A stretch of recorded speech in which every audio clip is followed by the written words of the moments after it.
has always intrigued me because it is the easiest way to enter into or to educate a specific demographic about a culture. It is the easiest entry point for a whole crowd of people to learn about a very foreign thing. And that's always fascinated me, and I've always been really interested in expanding my own culture into the American society, and just bridging these two aspects really interested me. I started because I wanted to represent Taiwanese food, Taiwanese culture, and I feel like it's the perfect time. When you think about Asian foods that's easy to share and a lot of drinking involved, community building, it's mostly Japanese and Korean food, right? Japanese food, you have the izakayas. Korean food, you have K-Town. Why not something Chinese-based? Why not something Taiwanese-based? It's not like we don't have the culture, not like the format doesn't exist. It exists, but just nobody's really brought it in yet.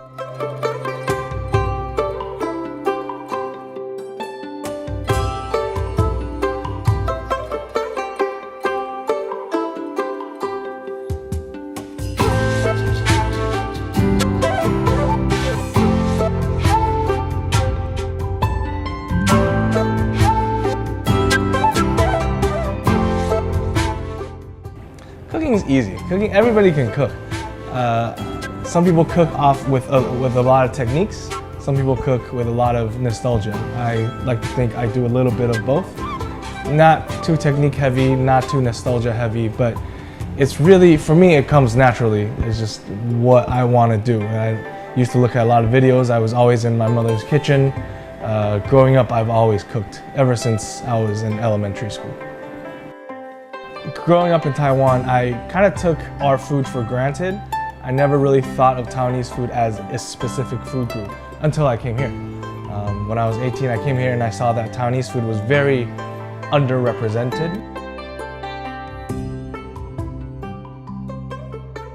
Taiwanese food is really a consommé of different regional cuisines.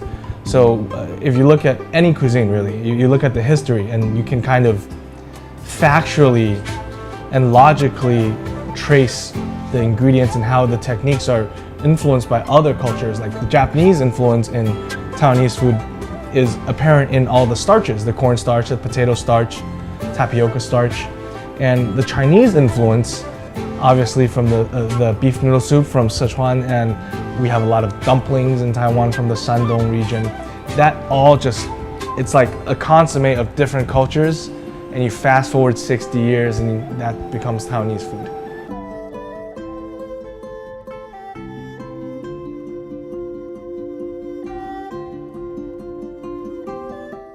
Different things come from different places. We have also vegetables from upstate New York, and most of the time we get it through distributors, whether they're in Chinatown or in upstate New York or in Jersey.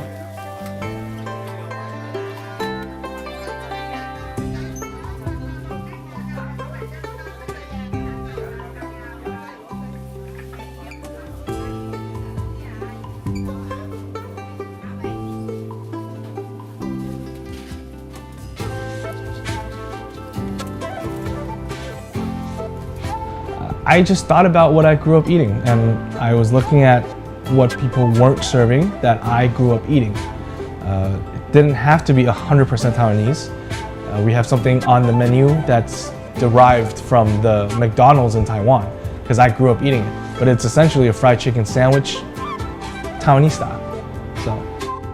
So far, I'm just glad that I can contribute in the process of popularizing Taiwanese culture and letting people know about Taiwanese culture, because there's a lot of Taiwanese people in New York and in America that are happy we're open, and they come support us because they get what we're doing, and that's something that I'm really proud of.